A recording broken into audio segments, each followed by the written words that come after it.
Hello friends and my dear learners.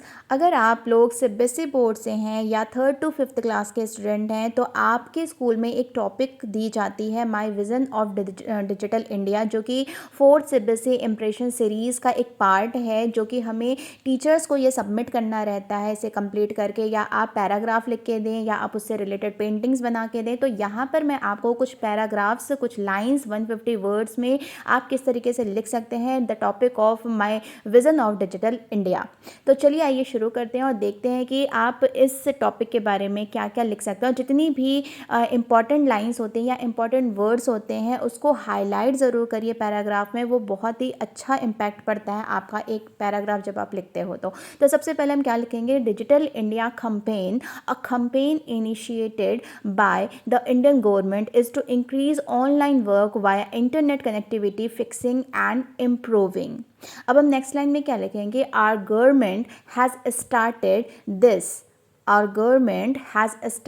This for easily accessible public service. Mr. Narendra Modi, the Honorable PM of India, launched it on 1st July 2015। मतलब important parts, important जो topics हैं, important जो lines हैं उसे हम यहाँ पर पहले मेंशन कर देंगे। उसके बाद हम थर्ड पैरा में लिखेंगे कि the smart India project is mainly planned to develop India into a smart nation and deliver fast and better internet services. The internet has also been an issue in rural parts of the country in the past. तो जैसे हमारे जो गांव वगैरह थे वहाँ पे बहुत ही मुश्किल था इंटरनेट को पहुँचाना, तो क्या हुआ कि भारत ब्रॉडबैंड नेटवर्क लिमिटेड, जिसे BBNL कहते हैं, which provides communities, offices और institutions with high speed internet connection for easy access to services. Digital India will access the online government services or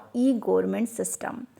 तो इस तरीके से हम इम्पोर्टेंट्स जो भी पॉइंट्स होते हैं डिजिटल इंडिया से रिलेटेड, उस इम्पोर्टेंट पॉइंट्स को हम इस पूरे पैरा में मेंशन करेंगे, कुछ छोटे छोटे पैरा बना के, जिस तरीके से हमने यहाँ पर आपको दिखाया है एक चार्ट में। हम इस तरीके का चार्ट पेपर ले लेंगे और जो भी इम्पॉर्टेंट लाइंस हैं उसको हाईलाइट करने के लिए उसको कलरफुल स्केच से अंडरलाइन करना बिल्कुल ना भूलें। जैसे हमारे जो प्राइम मिनिस्टर का नाम है, किसने इन्हें लॉन्च किया है, कब ये लॉन्च हुआ था, और इस कैंपेन को क्या बुलाते हैं, ये सारी चीज़ें अंडरलाइन करने वाले वर्ड्स हैं। और अब हम नेक्स्ट पेज में कुछ और लाइंस ऐड करेंगे और उसमें ये हम लिखेंगे कि digital India is made up of 9 foundations.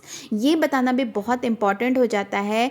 इससे क्या होगा, इससे हमारा जो पैराग्राफ है ये पूरे तरीके से क्लियरली हम 150 वर्ड्स में सारी बातें हम इसमें समझा सकते हैं। और क्योंकि स्टार्टिंग में हमने उसका हिस्ट्री बता दिया, किसने लॉन्च किया, कब आया, क्यों आया, बट हमने ये नहीं बताया कि डिजिटल इंडिया किस पर काम करता है। तो ये 9 फाउंडेशन के लिए बनाया गया है। सबसे पहली चीज़ है हाईवेज वायरलेस के लिए, दूसरी चीज़ universal cell network connectivity, third is public connectivity platform internet data, electronic governments technological policy transformation, fifth is electronic system e Kranti distribution, sixth is data for all, seventh is manufacturing of electronics, eighth jobs IT and ninth programs for an early harvest. तो ये 9 foundations के लिए बनाया गया है, 9 foundations पर work करने के लिए डिजिटल इंडिया का निर्माण किया गया है। तो ये जो इम्पॉर्टेंट हेडिंग्स हैं इसे हम मेंशन कर देंगे। तो ये जो हमारा एक पैरा है 150 वर्ड्स का, ये एक तरीके से पूरा कंप्लीट आपका टॉपिक माना जाएगा, जिससे काफ़ी अच्छा इम्पैक्ट पड़ेगा और काफ़ी अच्छा आपको, आपके टीचर्स को भी, आप